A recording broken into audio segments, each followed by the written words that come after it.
कश्मीर में पत्थरबाजों से निपटने के लिए एक स्थानीय युवक को जीप से बांधकर ढाल की तरह इस्तेमाल करने वाले मेजर लितुल गोगोई का सेना द्वारा सम्मान दरअसल सरकार की आक्रामक कश्मीर नीति को दर्शाता है। सेना ने अपने इस कदम से न सिर्फ पत्थरबाजों के इरादों को पस्त करने की दिशा में एक कदम उठाया, बल्कि जवानों का हौसला भी बढ़ाया। आर्मी चीफ बिपिन रावत ने पहली बार सीधे तौर पर कश्मीर में पत्थरबाजी करने वालों पर निशाना साधा। उन्होंने पत्थरबाजों को सीधे चुनौती देते हुए कहा कि वो पत्थर की जगह हथियार चलाएं ताकि मैं जो करना चाहूं वो कर सकूं। साथ ही उन्होंने कहा कि जब पत्थर और बम फेंके जाएंगे तो मैं अपने जवानों से केवल इंतजार करने और मरने के लिए नहीं कह सकता। उन्होंने पत्थरबाजी को एक प्रकार का छिद्र युद्ध बताया है।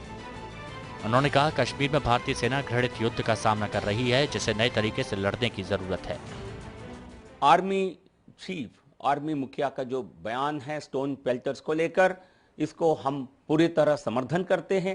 पूरा देश आज हमारे सुरक्षा बलों के साथ खड़ी है। आर्मी चीफ की स्टेटमेंट से बिल्कुल सहमत हूँ। आर्मी चीफ के पास कोई ऑप्शन नहीं है अदर देन अपनी फौज के साथ खड़े हों। आर्मी चीफ जनरल रावत ने जो स्टेटमेंट दिया है वो उससे सहमत हैं। आर्मी में सेना से जुड़े हुए लोगों के मनोबल किस तरह से बना के रखा जाए ताकि वो हर परिस्थिति का सामना करने के लिए तैयार रहें, ये तो सेना अध्यक्ष तय करेंगे।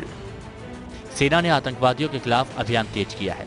जून 2016 में सेना और जम्मू कश्मीर पुलिस ने ज्वाइंट ऑपरेशन में हिजबुल मुजाहिदीन के पोस्टर बॉय और टॉप कमांडर बुरहान वानी को मार गिराया था, जिसके बाद घाटी में तनाव की स्थिति पैदा हो गई और पत्थरबाजी की घटनाओं में तेजी आ गई।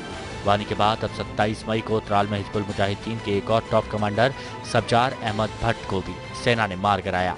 उधर कश्मीर में अशांति फैलाने के बड़े षड्यंत्र के तहत घाटी के स्कूलों और सार्वजनिक संपत्ति को नुकसान पहुंचाने से जुड़ा हालिया मामले में 13 आरोपियों की जानकारी एनआईए ने जुटाई है, जिनके खिलाफ कार्रवाई की जाएगी। वहीं सीमा पार से हो रही घुसपैठ को लेकर भारत मुंहतोड़ जवाब दे रहा है। 2016 में सर्जिकल स्ट्राइक के बाद अब भारतीय सेना ने एलओसी के पास पाकिस्तानी बंकरों को ध्वस्त कर दिया। इन बंकरों के जरिए पाकिस्तानी आर्मी आतंकवादियों को कवर देती है। भारत ने इस अटैक का वीडियो भी जारी किया है, जो साफ बयां कर रहा है कि आतंकवाद के मुद्दे पर भारत अब पाकिस्तान के साथ सख्ती से निपटेगा।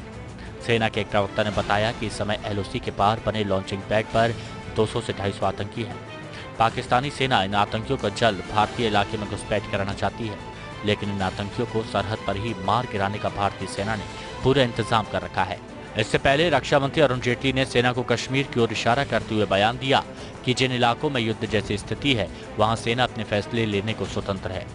कश्मीर में पैलेट गन के इस्तेमाल को लेकर दायर याचिका पर सुप्रीम कोर्ट में सुनवाई के दौरान केंद्र सरकार ने पिछले महीने कोर्ट में कहा कि कश्मीर में हिंसा और पत्थरबाजी की घटनाओं को रोकने के लिए वो अलगाववादियों के साथ कोई बातचीत नहीं करेगी, जबकि वो मान्यता प्राप्त राजनीतिक दलों से बातचीत करने के लिए तैयार है।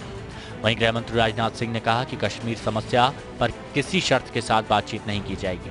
पाकिस्तान और अलगाववादी नेताओं के खिलाफ सख्त कार्रवाई के साथ ही मोदी सरकार कश्मीर में रोजगार को बढ़ावा देकर वहां के हालात पर काबू करने की योजना पर काम करती दिख रही है। हाल ही में पीएम मोदी ने जम्मू श्रीनगर हाईवे पर देश की सबसे लंबी टनल का उद्घाटन किया। इसके अलावा चिनाब नदी पर दुनिया का सबसे ऊंचा रेलवे पुल बनाया जा रहा है। इसकी ऊंचाई एफिल टावर से करीब 35 मीटर अधिक होगी। साल 2019 तक इसके तैयार हो जाने की उम्मीद है।